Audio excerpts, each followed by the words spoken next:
From Wall Street to Main Street, this is LALATE. It's a big evening of evenings with incredible great news about your fourth stimulus check update of 2022. In tonight's recording, we'll go over the breaking news about your Build Back Better Act that the President of the United States talked about today, and the situation unfolding overseas, especially with Odessa, Ukraine. But we'll be looking back at the incredible great news tonight as this President of the United States sends out $80,000 in new stimulus checks. Are you ready for this money? I'll have the latest details in tonight's recording. We'll be looking at the developing details of the Build Back Better Act. The President of the United States saying it's happening. Then, SS 300, what you need to know about those incredible sums of money and what Jay Powell's doing to deal with inflation. But a new indicator for the inflation rate for Thursday could suggest we're seeing 8% coming in. What's going to happen? All the latest details in tonight. Then we'll be looking at CR for Stimulus 1.0. Gasoline prices surging to record highs. We could be heading into recession. What is going on with the White House? I'll be looking at the pivot happening right tonight to potentially get gasoline routed from Venezuela back to our partner countries. But as a gas embargo in the United States being pursued, Germany says no.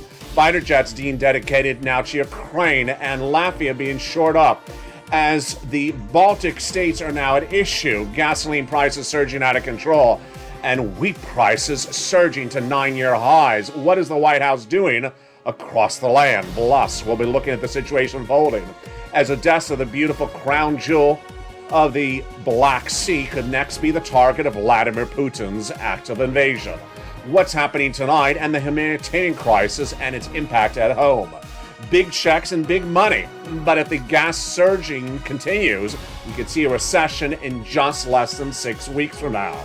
All the latest details you need to know in a brand new recording. It's a 1-hour special recording of Evenings LALATE, America's most watched show for financial news in prime time. Big money, your money, and a lot of it. Plus, economic issues unraveling by the minute.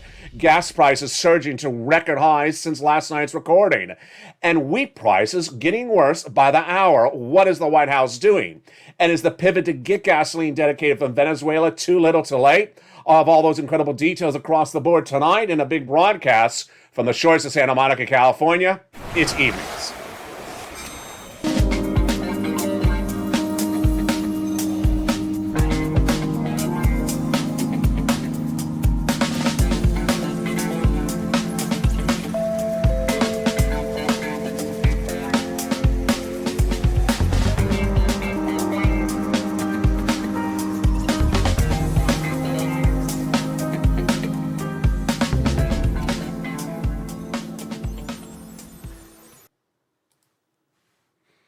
Good evening, everybody. It is a big evening here along the coast in Santa Monica, California, but internationally, the situation unraveling by the minute.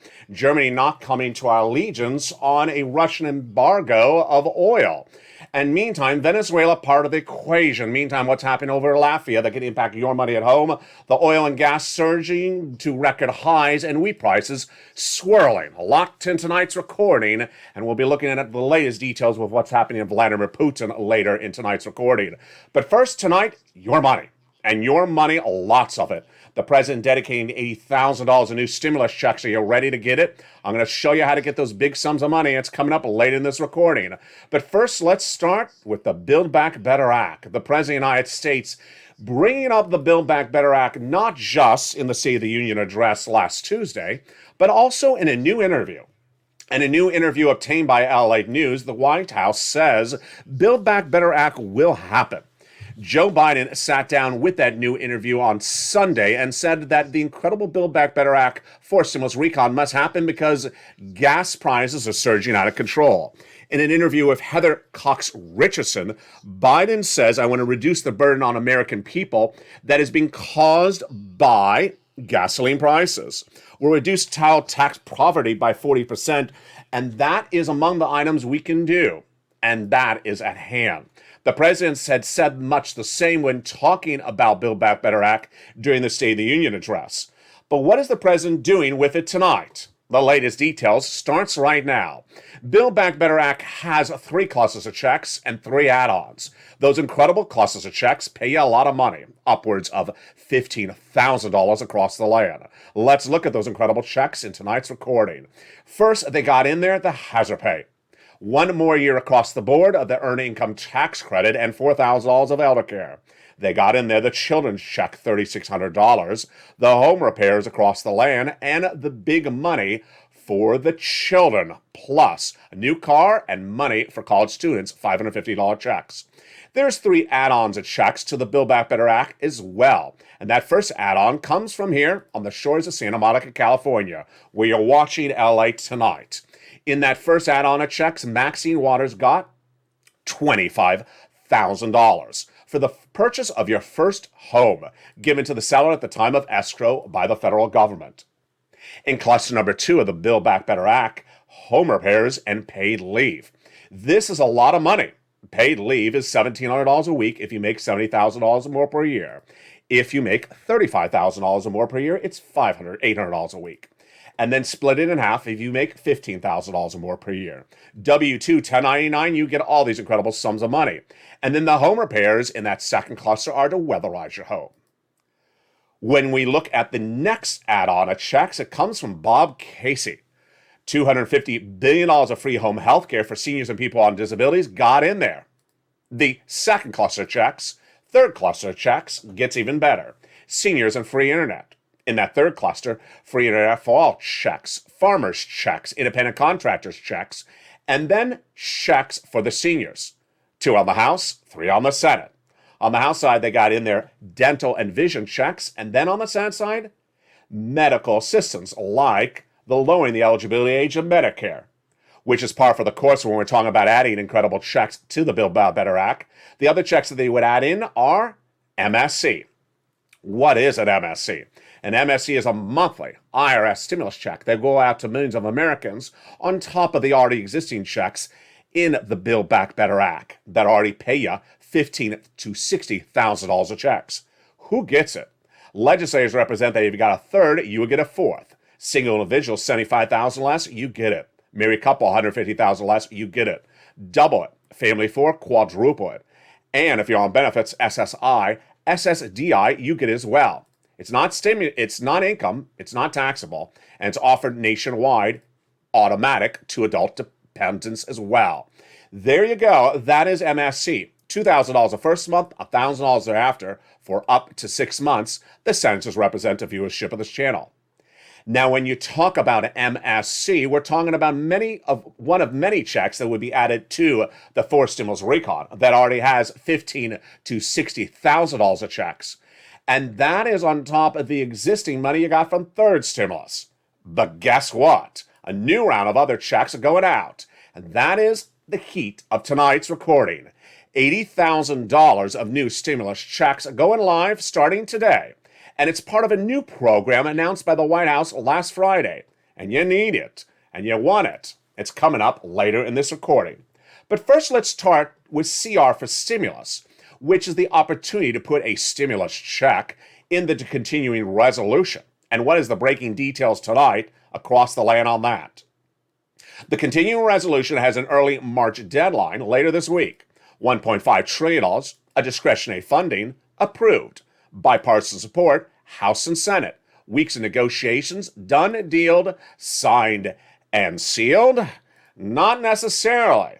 Tonight, the developing details is unfolding by the minute, by the hour, and it's hard to tell where it will end by the end of the week. What do you need to know tonight? The latest details tonight on this continuing resolution is that Joe Biden's resilience to ask just a penny of COVID assistance in the continuing resolution could take it off its timeline. Let's go over the details tonight. No less than 2 weeks ago, I told you that Joe Biden asked for a little bit of money for this continuing resolution for COVID, and House and Senate, Republicans, Democrats said no, and we didn't hear about it for over 2 weeks. Then last Tuesday, in the State of the Union address, the president said, I'm going to be back and ask a little bit more money. I thought at the time maybe he's asking the CR stimulus money, but he didn't say it. Well, then on Friday, the president sent a letter to Congress from his Office of Management asking for a little bit of money from the continuing resolution for COVID. Was I concerned? No. Why? Because it's a little bit amount of money, and it would not impute the ability for you to get a $2,000 stimulus check from the CR. Tonight, a different situation. Tonight, Republicans say that even 1 penny is dedicated from that $1.5 trillion of discretionary funding for COVID. They're voting against it, meaning deal off. If the president gets 1 penny for COVID in the continuing resolution, 1.5 discretionary funds, Republicans are withdrawing support and you have no deal. What's the end result? If the president doesn't back off of his demands for a penny for COVID, the CR gets rolled over to April. That's why tonight that big money that's being made available with those $80,000 of additional checks is right in front of us, and that's why we need to pounce, Purple Hawks, and get those sums of money first. Because the president's reluctance to push back on that COVID assistance in the CR is making the March 11th deadline a little bit problematic, and we don't know where it's going to land. Now, CR for Stimulus 2 and 3.0 still going to the finish line, but they don't have an inherent deadline in front of us either. What does? This Thursday. Jay Powell this Thursday will get the latest inflation number, and what will it be? And why is it important for your SS300? It's a night like you've never seen tonight on Evenings LALATE, and it's huge breaking news you're hearing for the first time tonight. Let's go over the details starting right now. The opportunity to raise your benefits up $200 a month starting right now is upon us. With inflation currently tracking at 7.5% for the month of December, where will inflation be for the month of January?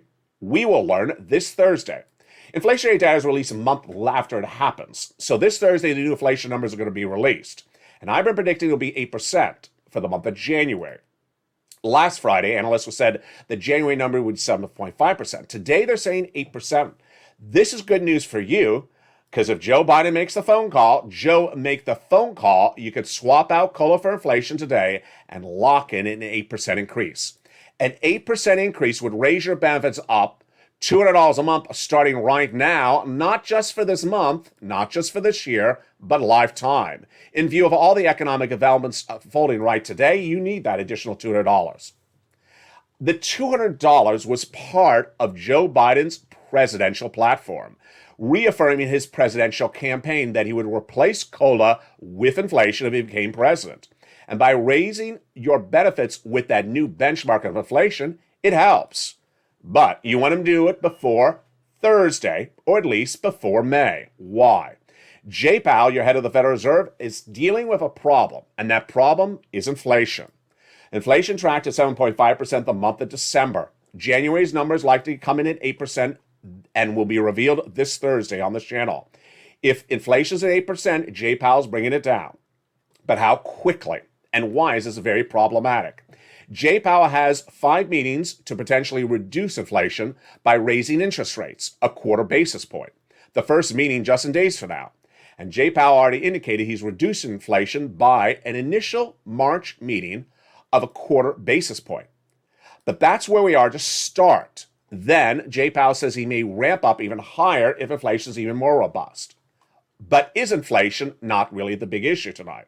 Here's what's at issue. Later in this recording, I'll show you that Jay Powell has a double problem. One, reducing inflation, but more importantly, not reducing it too quickly because we have an energy shortage. And that energy shortage could put us in recession as early as next year, and we will know the results of that as early as 6 weeks from this recording. What's going on? It's coming up in just a second.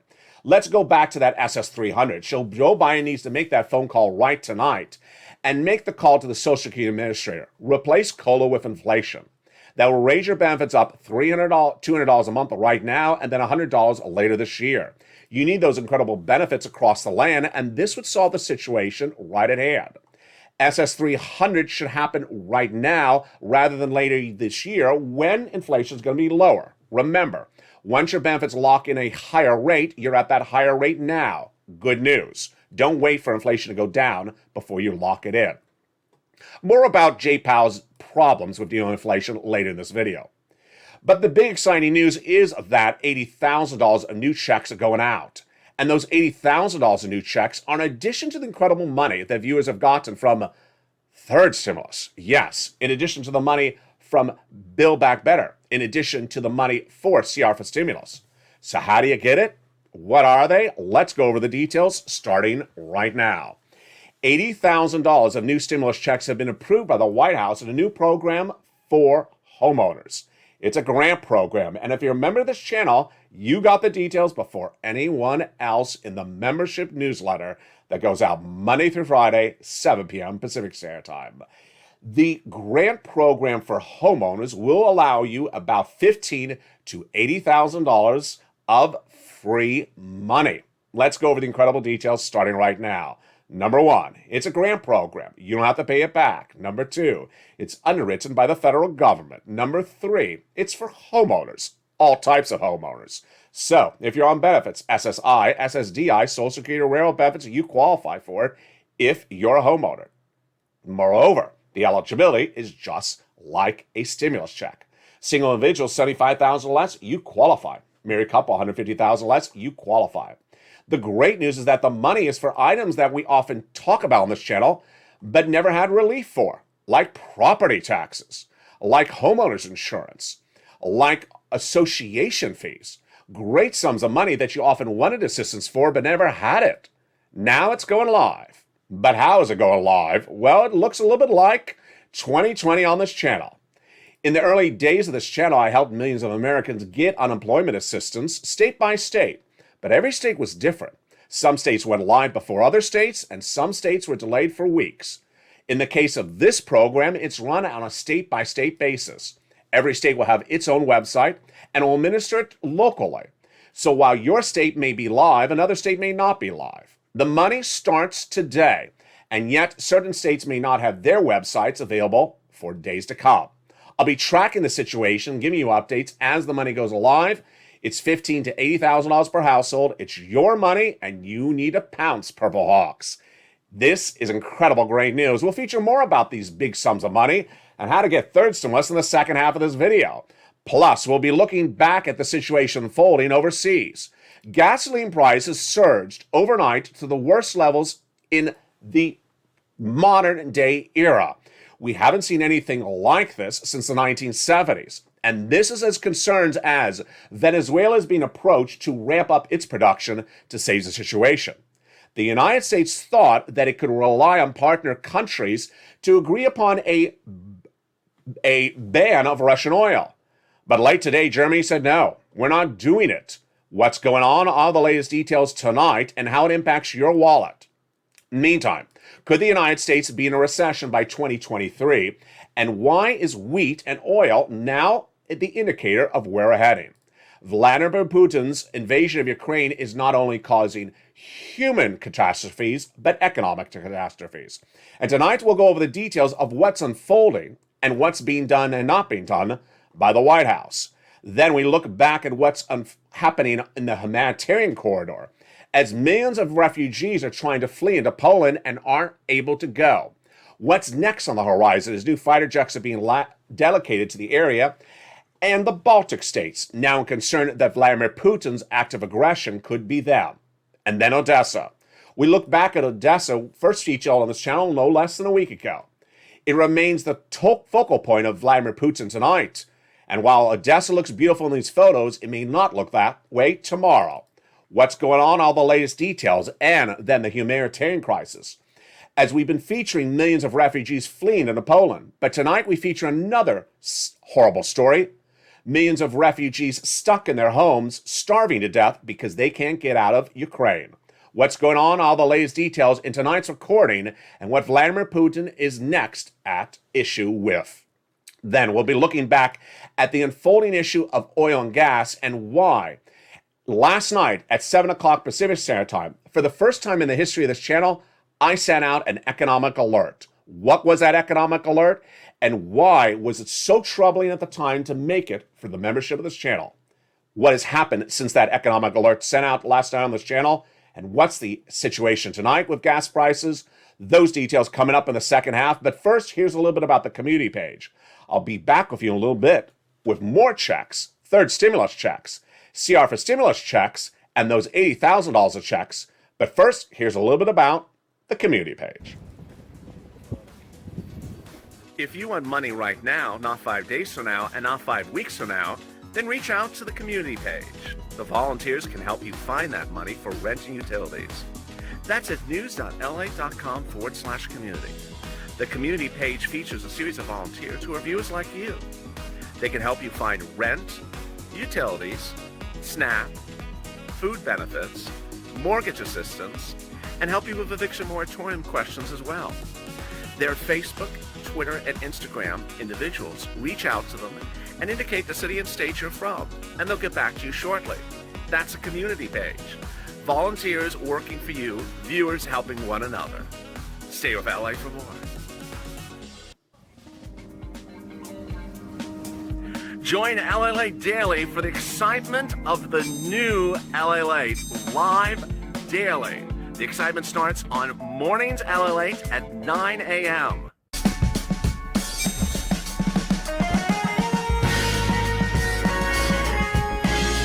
Home LALATE returns at 11 a.m. daily.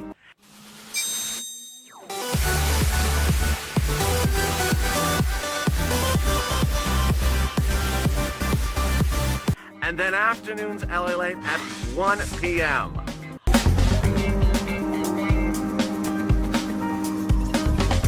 Join us daily as the excitement continues live from Santa Monica on LALATE. Good evening, everybody. The continuation of Evening LALATE starts right now as Venezuela is being approached to give gasoline to our partner countries. What will happen, and why did Germany not come along with a Russian embargo, a Russian block of import of oil? All the latest details on that, plus the threat against those Baltic states tonight. A lot of breaking details. It's a big evening's LALATE, and we're just getting started. Let's start back with the Build Back Better Act and the latest comments from the President of the United States. In that major interview obtained by LA News from Sunday, the President says Build Back Better will get passed. And he says that millions of Americans need it because we have a time of economic uncertainty. Well, the President should really step back from trying to take a little bit of the money from that CR for stimulus for COVID. Why? The negotiations for that CR for stimulus, $1.5 trillion of discretionary funds, was done as a result of negotiations, House versus Senate, Republicans versus Democrats, over the last few weeks.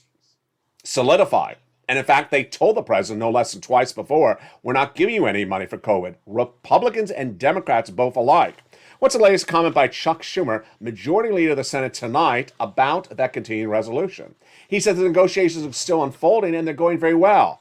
Excuse me? Negotiations were done on the CRs, Chuck, no less than 2 weeks ago. So that's the latest details on that front, the CR for stimulus, with the president really trying to take a little bit where he shouldn't be taking and potentially rolling the CR into April. We'll be watching this over the next 72 hours and see whether the president backs up. The rent program that will pay $15,000 to $80,000 of stimulus checks for you is desperately needed by viewers of this channel. And this is exciting because it covers items many viewers have asked for coverage over the last year and a half. Homeowners insurance, association fees, utilities fees, home repairs, and even mortgage payments. Now, let's make very clear, this is in addition to all those incredible checks covered on this channel. You got third stimulus, you got second stimulus, you got fourth stimulus potentially coming. This is in addition to it, not in replacement. Again, the application is application-based on a state-by-state basis. Want to learn about it? Want the link to it? Want to sign up? Go to the membership under this video. Become a member and get that incredible newsletter Monday through Friday, 7 p.m. Pacific Standard Time, that first added the incredible details plus the map of how to get the application in the newsletter starting last Friday. Tonight's newsletter comes out at 7 p.m. via the YouTube alert system and the LALATE alert system. When we look at Build Back Better Act and the forced stimulus recon, the next question is what's happening with inflation. And this is where situations folding dramatically by the hour. The inflationary situation is very problematic tonight for Jay Powell because his job is to bring inflation down. It's currently tracking at 7.5% for the month of December. And while Wall Street last Friday said that an 8% number this Thursday would scare people, they're now content to understand that Thursday's CPI number may come in at 7.5%. What does this mean for you and your benefits? Swapping out COLA for inflation right today would lock you into that higher benefits, raise you about $200 a month right now, and then Jay Powell would have time to reduce inflation. But tonight, a permutation like we never saw before. And that permutation stems from something I was shocked to even report in a special alert to members last night on this channel. What's going on? It's the potential inversion curve caused by surging gas prices overnight. The detail at the moment tonight, folks, is that Jay Powell thought in raising interest rates in a March FOMC meeting starting this week, he would only have one factor to deal with: inflation and or just Vladimir Putin. Tonight, he has multiple equations. He has gasoline. He has world gasoline problems. And then he has other disruptions by potential embargoes that were not even at issue last night. What's going on? Well, let me tell you what's going on. Jay Powell had a task at hand in December: reduce inflation, because you can't have inflation indefinitely high. 7.5% for the month of December, 8% likely for the month of January. We will learn this Thursday. Jay Powell had two elements to deal with no less than 7 days ago: inflation and Vladimir Putin's impact on inflation. Tonight he has more parts of the equation. He has gasoline and United States senators' impact on gasoline as it impacts inflation. Then he has foreign leaders and their impact on inflation. And then he has Venezuela. And then he has Iran. Should I continue? What's going on tonight? The problem is that Jay Powell has to determine where this economy is going by more than two factors, and that may put the Fed in a bind and overexert inflationary resilience. Let me explain what's going on. Jay Powell's trying to bring down inflation based upon the current growth projections of the United States. But those growth projections may be wrong if Vladimir Putin's acts of aggression impact the United States economy far larger than we thought no less than 7 days ago. Issue number one, oil. Issue number two, wheat. Issue number three, other industries that we haven't assessed risk for that potentially would stall up, slow down, contract, and not deliver growth in the year 2022 as initially thought. Jay Powell doesn't want to come in with inflationary pressures by raising interest rates too strong, because guess what? That would cause stagflation, unemployment. What's at issue? The latest details starting right now, and it starts with oil. Last night, viewers of this channel got that major alert from the LALATE alerts, the first of its kind in the middle of the night. What's going on? Gas prices surging out of control overnight on this channel. A week ago, the price for gasoline in the United States was $3.62 for unleaded nationwide. Then what happened after that was that the price of gasoline surged to a whopping $4.11 overnight. Troubling? Yes, very troubling. And with no potentially issue at sight, what would happen next? Here's what you need to know. The White House is trying to pivot, but its pivot may be a little bit too late and a little bit too unclear. And with Jay Powell with very few elements to fix the situation, what's coming up next? Let me give you the details you need to know tonight. The situation tonight is that gasoline prices are out of control. And if they cannot be stabilized, there's a big R word on the horizon. For the first time tonight on Evening Delight, I'm going to tell you something I don't want to scare you with, but it's the truth. Many analysts, including myself, believe that if the current gasoline prices at the time of tonight's recording, March 7th, 2022, remain in place 6 weeks from today, we will be in inflation, we will have inflation, and we will be in a recession in 2023. Yes. Analysts now believe that the current numbers for gasoline in the United States are not sustainable for more than 6 weeks. And we stay at the current levels for more than 6 weeks, we're going into recession for 2023 and 2024. The numbers are troubling. Let me tell you where the numbers are tonight. Gasoline tracked on this channel for over a week ago was at $3.62. Last Friday surged to $3.83. Tonight, $4.11. In fact, it's moving so quickly that last night's Sunday broadcast had an analyst saying that maybe this week it will go to $4. Tonight's at 4.11, up 40 cents in 1 week. Again, analysts, including myself, now believe that that price point is not sustainable for more than 6 weeks, and if we stay at that price point, we go into recession next year. Internationally, the price of Brent crude started out of control as well. Brent crude is being impacted by Vladimir Putin as well. What is Brent crude? This is the international benchmark for gasoline prices. Brent crude surged to its highest levels in many, many years. 2008, we last saw the numbers. In fact, if you've been with this channel and watched Evening's LALATE, America's most watched financial show in prime time over the last week, I told you that $100, $110 a barrel for Brent crude is not sustainable. Where is it tonight? It's not 110. It's not 120. It's been 130 throughout the day. Folks, this is very bad news. What's going on and why did this happen? It first happened with Vladimir Putin's invasion of Ukraine. Then it happened, moreover, on Friday when Nancy Pelosi issued a statement about what legislators may do in the United States to deal with the situation. It unraveled even further later today as Germany said, I'm not being part of that move by the White House. It got more confused as Venezuela gave us a silent treatment on the situation, and it got more problematic as OPEC nations didn't help us last week. Let's go over all the incredible details you need to know, starting right now with domestically the issue at hand. The issue at hand is that gasoline prices are determined by quantity and availability. The least amount of gasoline available, the more expensive. Pretty simple concept. So what's going on? There's less gasoline available because Vladimir Putin invaded Ukraine.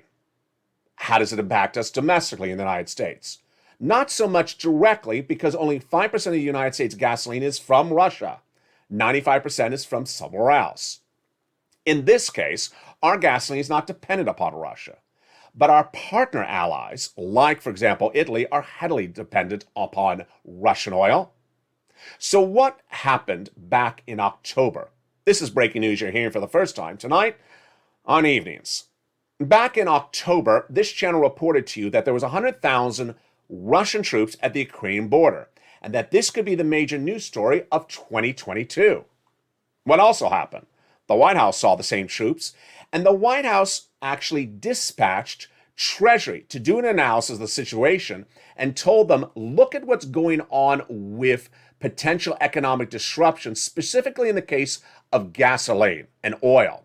The White House told Treasury, if Vladimir Putin invades Ukraine, what would it do with the price of gasoline nationally and internationally? And what can we do as a family, domestically at home, to solve the situation?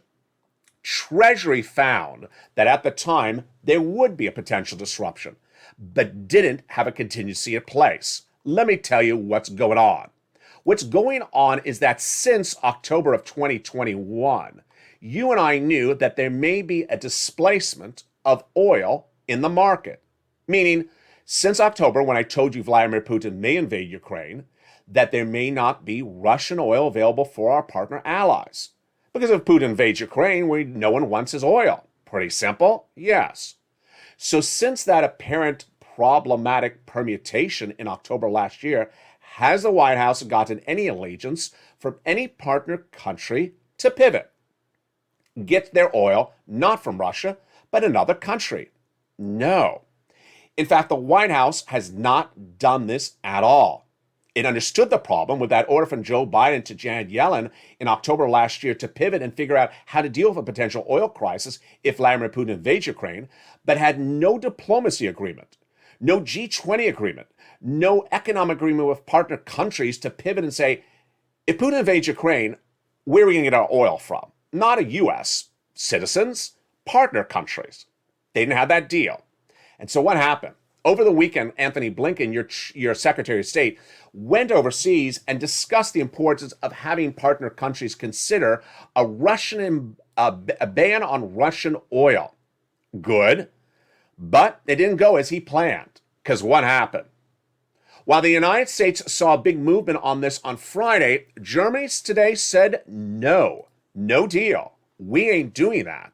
Why? Let me tell you, Germany, Venezuela, and the equation that impacts us internationally starting right now.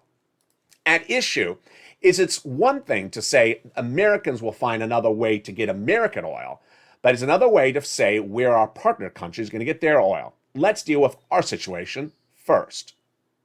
In the United States, we only import about 5% of our oil from Russia.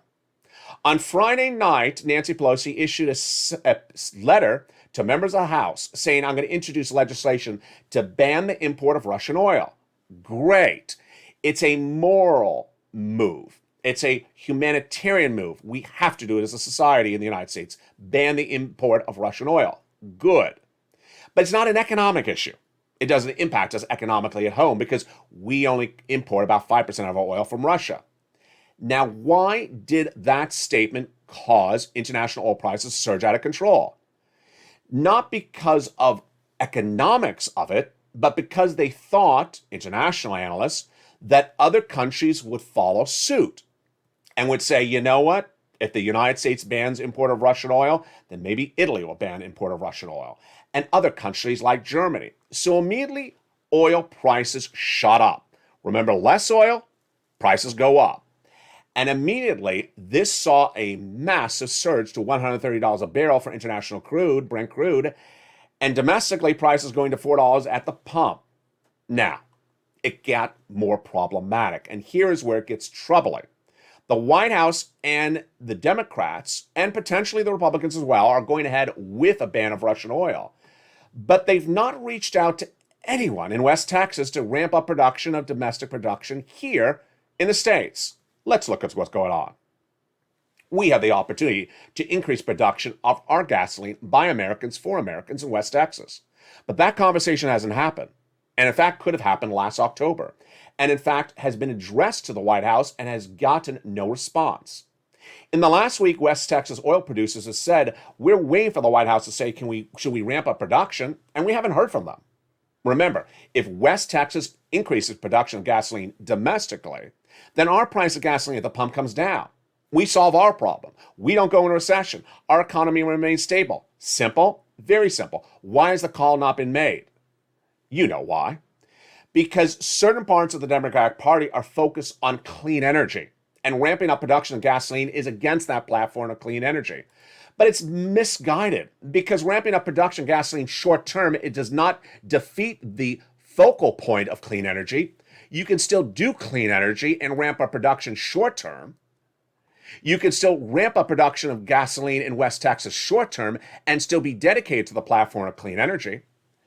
And that would alleviate our dependency on other economic events. This is why the situation is very unfounded, that the White House has not gotten production ramped up domestically.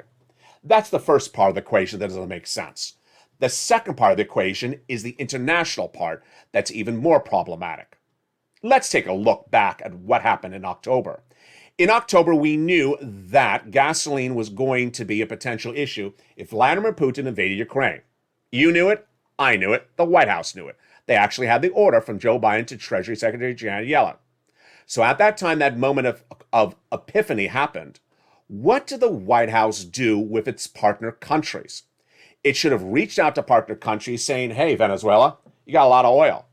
We may have a Russian invasion of Ukraine in 2022. I want you to ramp up production or release some of your reserves so that countries like Germany won't have to have oil from Russia if Putin invades Ukraine in 2022. Can you please do that? White House never had that conversation. In fact, White House still has never had that conversation. In fact, the White House has been very slow in figuring out how to get allegiances with countries that could get a corporate tax rate minimum done in less than 2 weeks in 2022. Yes. Back in 2022, I featured on this channel how Janet Yellen and Joe Biden got a corporate minimum tax rate agreed upon by the G20 countries in less than 2 weeks to pass the third stimulus recon. So the White House, when they want to pass a recon, can do things very quickly.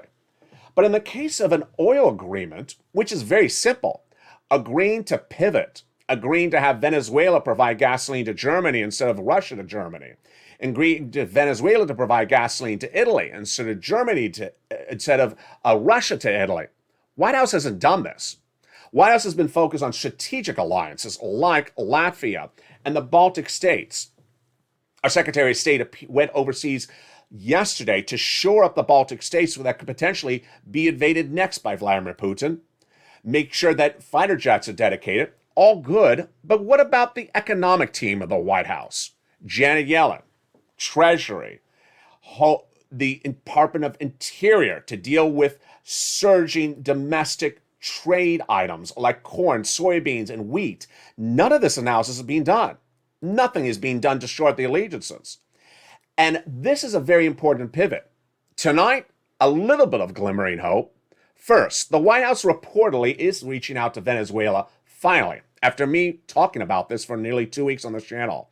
Venezuela is the major producer of gasoline, and the White House is now reaching out to Venezuela to potentially provide gasoline to those partner countries that are desperately in need of it. Number two, the White House is trying to shore up that Iranian nuclear arms agreement that would basically, if solidified, get Iranian oil back into the pipeline. Elsewhere, the White House has done nothing with those OPEC plus countries, like the United Arab Emirates, that last week met and refused to increase production. These have been partner allies with the United States, and the White House has done nothing to get them to release part of their strategic reserves and increase production across the board. Let's be very frank. In the United States, while Nancy Pelosi announced a ban of Russian oil as a potential new piece of legislation, Germany said we're not doing that. And this is after Anthony Blinken thought that all those partner allies were going to get off of Russian oil overnight. They can't. Let's be frank. There's no alternative set up. Had the White House had an alternative for Russian oil set up back in 2021, when a potential invasion of Vladimir Putin's of Ukraine was clearly apparent, the White House would have had the opportunity for those partner countries to get off of Russian oil if Putin invades Ukraine in 2022. Now that Putin has invaded Ukraine in 2022, those partner countries are not ready to get off of Russian oil because they don't have an alternative set up. Again, this is small-sightedness by the White House. Too slow to move, too slow to act, and now the situation is very troubling. How troubling? Tonight, I don't want to scare you, but I got to give you the reality.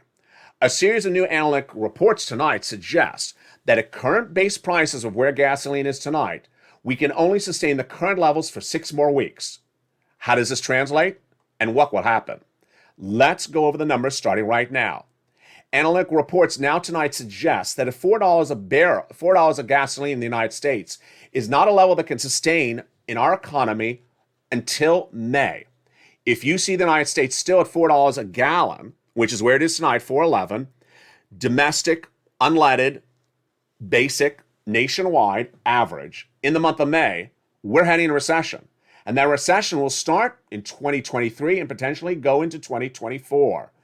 It's a fate that the White House needs to understand is right here. Timeline, calling, get your calendars out. Because we got only about 4 weeks to deal with this. Germany saying not going to get off of Russian oil. Venezuela not particularly yet aligned to provide oil to our partner countries. And the situation for Iran are not short up at all. So where is that oil going to come from? It's good that we're banning Russian oil in the United States, but it's not good that we have not asked for those partner countries to get an alternative to Russian oil because they need it right now. It's not good that the White House hasn't gotten West Texas to ramp up production as well. Very, very fluid. And if that situation is not dealt with quickly, guess what happens? Gasoline stays where it is, 6 more weeks, and we're in recession next year. Understand how quickly it's been moving on this channel.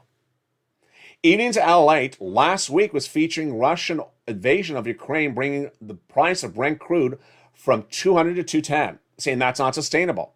Tonight's 230. Last week, gasoline domestically 362. In 1 week, tonight 411. Not sustainable. Not sustainable for 6 weeks. We're in early March, and if we're at these levels by May, we're in a recession. It gets even worse. It gets even worse because this guy, Jay Powell, can't do all this. You can't expect the man to. As head of Federal Reserve, his job is to bring down inflation. He saw inflation surging in December without Vladimir Putin as an equation, part of the equation, without surging gas prices, without taking Russian oil out of the equation, without uncertainty about Venezuela, without uncertainty about Iran, without uncertainty about Germany and Russian oil. Now Jay Powell has to deal with surging inflation, but is unsure whether the economy in the United States will stall out. Yes.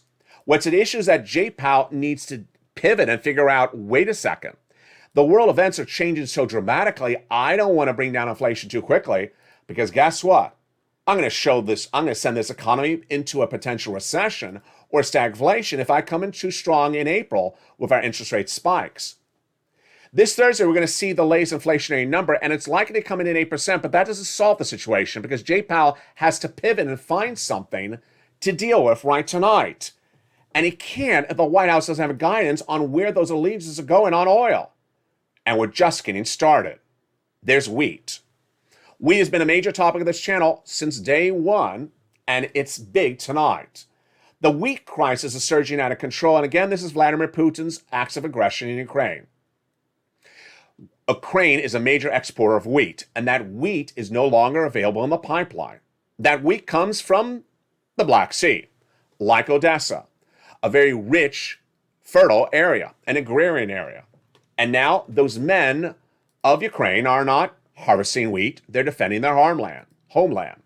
And as a result, the wheat is not available for distribution. That's bringing the price of wheat to record highs in the United States never seen in nearly 10 years. It's a risk the White House has not assessed. In a new interview of Reuters, the White House said it has not assessed the risk of wheat prices surging out of control then, in October, or even tonight. Again, why has Treasury not dispatched an entire team to analyze the situation and analyze if that wheat disruption would bring us into a very problematic situation? And those partner countries, same problem. They need to pivot, just like they have to pivot with oil, they have to pivot with wheat, and they don't have a situation sized up. Again, these are items the White House's strategic alliances with the Western allies should have ready when Vladimir Putin started heading to Odessa. Tonight he's outside of Odessa once again and may bomb Odessa.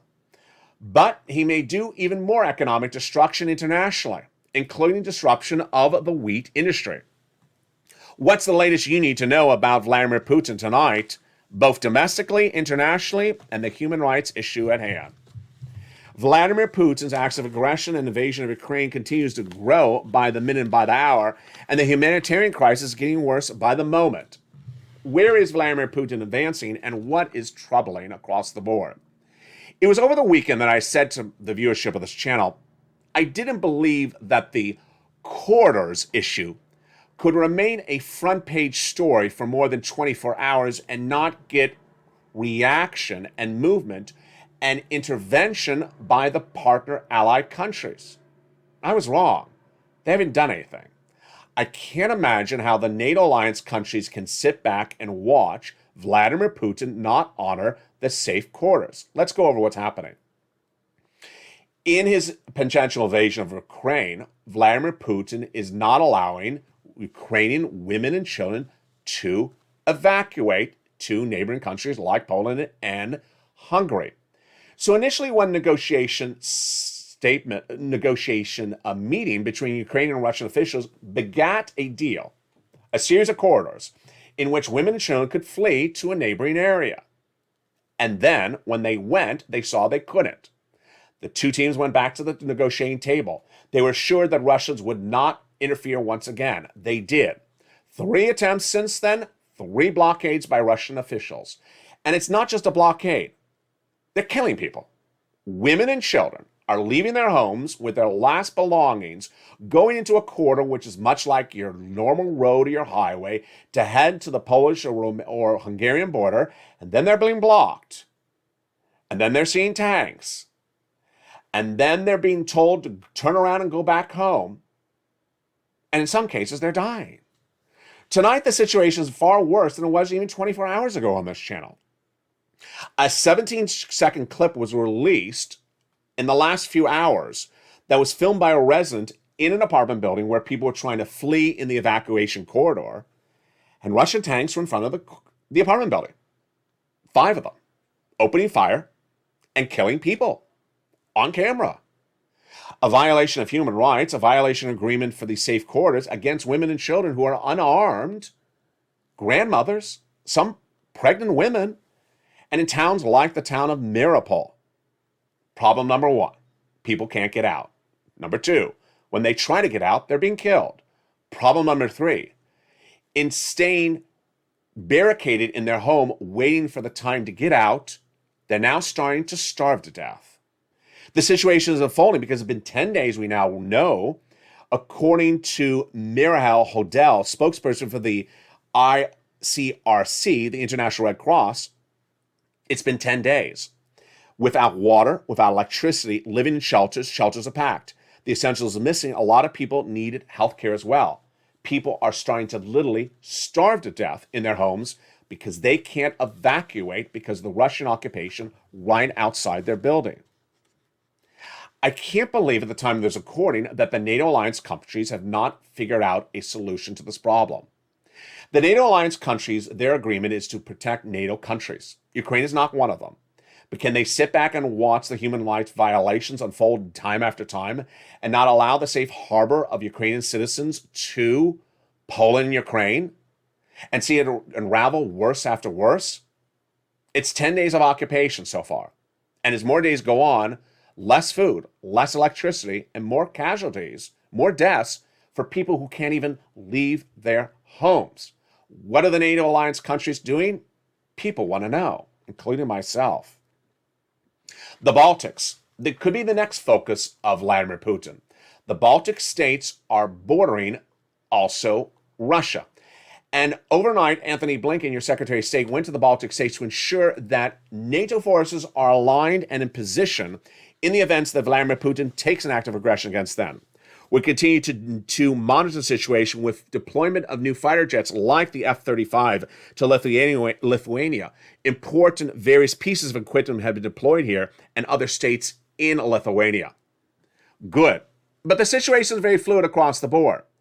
The White House doing some things and not doing other things. Number one, the White House not solidifying a deal with Venezuela or OPEC plus countries to release more gasoline to our international Western allies. They're dependent upon Russian oil. They need to get off Russian oil. And if they don't have an alternative, they will continue to buy Russian oil. It's good that we're banning it back domestically. But Germany can't get off Russian oil because it does not have an alternative ready. This is part of an economic alliance of those partner countries. We need to do that as much as we do strategic alliances. Number one. Number two, the White House not particularly finding a solution domestically as well, with West Texas able to ramp up production, but the progressives, with their climate agenda, not wanting to raise up production at all. The president of Fire by Me on social media last weekend, tweeting about for you to go buy a new $80,000 electric GM-made pickup truck. That's not the itinerary right tonight. The itinerary is to bring down gas prices. And when we can all afford a $70,000 electric vehicle, we'll talk about it, Joe. The other alternative is what to do with grains, soybean, corn. Vladimir Putin is circling Odessa. What is he going to do? First, he's going to try to take the town of Odessa and control the number one port out of Ukraine. Then he's going to try to destabilize international economies like the United States that are dependent upon grain and wheat. Now, we may not import grain to the United States, but our prices of grain and wheat are surging in the United States to 8-year highs because there's a threat that there will be no more wheat coming out of Ukraine. When you look at the wheat industry, it's a little bit more problematic and more confusing than oil. Oil's simple. The current oil situation unfolding in Ukraine and Russia is not as bad as it's going to be until late March. Then it's going to be worse. Why? The current gasoline arriving in ports right now was bought before Vladimir Putin invaded Ukraine. The current gasoline that will arrive in late March, or won't arrive in late March, is the result of after the invasion.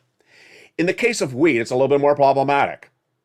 If there's no farmers to till the wheat because they're defending their homeland of Ukraine right now, then the wheat is lost not just this season, but next season, or several seasons to go. And season after season of wheat disruption could bring wheat prices far higher than just 1 week, 1 month, but several years. Meantime, President Zelensky is worried tonight that the beautiful town of Odessa may be bombed by Vladimir Putin. You look at the gorgeous opera house along the coast of Odessa tonight. It remains intact, much like how you're looking at it right now. But with Vladimir Putin not honoring safe corridors to Poland and Hungary, what is the magnitude of the madness of Putin tonight? We do not know if his madness involves merely just crippling economics of Ukraine or desecrating the cultural heritage of the beautiful town of Odessa. Tonight, a lot of questions, but not particularly a lot of answers when it comes to the strategic alliances. Shoring up of strategic alliances in the Baltic states, delivering new fighter planes to Poland so that those fighter planes can be delivered to Ukrainian military defense, Germany not on board on blocking Russian oil, Venezuela not committing to releasing more oil, and the White House not shoring up a deal to get oil for our partner countries. Domestically, no ramping up production for oil, OPEC plus countries not dedicating more oil, in fact saying they're not. Wheat and grain prices not a risk assessed by the White House and not assessed by Wall Street. And if Wall Street has assessed the risk, then who's assessing it? I'm not. It's the job of Wall Street to assess the risk and all the situations at hand, because guess what? If Vladimir Putin keeps your gasoline prices at $4 a barrel, even though you only import 5% of his gasoline, he's sending you in a recession. It's a situation at hand. And the situation at hand is far more problematic than thought initially. What do you need to know to go into tonight's recording? Tonight, a lot of money and a lot of uncertainty with where this economy may be in 6 weeks from now. First, $80,000 in new stimulus checks available. Go to that membership newsletter tonight at 7 p.m. Pacific Standard Time and learn about it. Number two, third stimulus still paying out money. Number three, CR for stimulus, waiting to see if Joe Biden's going to back off on that demand to take a little bit of COVID money. Next, SS300, that big sums of money that Joe Biden can do by making a phone call.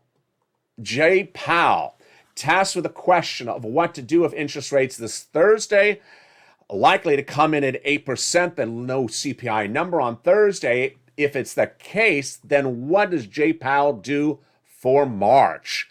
Can't come in too aggressive on his number, and if he comes in too aggressive, he's sending us into stagflation, folks. Very problematic across the board. Meantime, the opportunity to get third stimulus is still there, and the opportunity to get that money in view of the events of Vladimir Putin still apparent. But the problematic question mark that remains on my mind is, what is NATO doing with those corridors? If NATO is sitting back and saying we're protecting our partner countries and we're protecting our partner alliances and we're guarding our partner grounds of Lithuania and Latvia, can you keep on saying that while you watch women and children lose the ability to have food, water, and electricity in their homes for 11 days and do nothing? The beautiful city of Odessa, much like a week ago when I first made this recording, I said, I don't know what Gershon will look like by the time the show airs. Tonight, it may be the same situation with Odessa. I don't know at the time of this broadcast, when it airs, an hour after recorded, if the town of Odessa will look the same as it looks tonight. But we have to hope it does. Our thoughts and prayers are with the families of Ukraine and those refugees who have safely got to Poland and Romania and Hungary, and everyone that's still trying to get out. Keep them in your prayers tonight as the situation continues.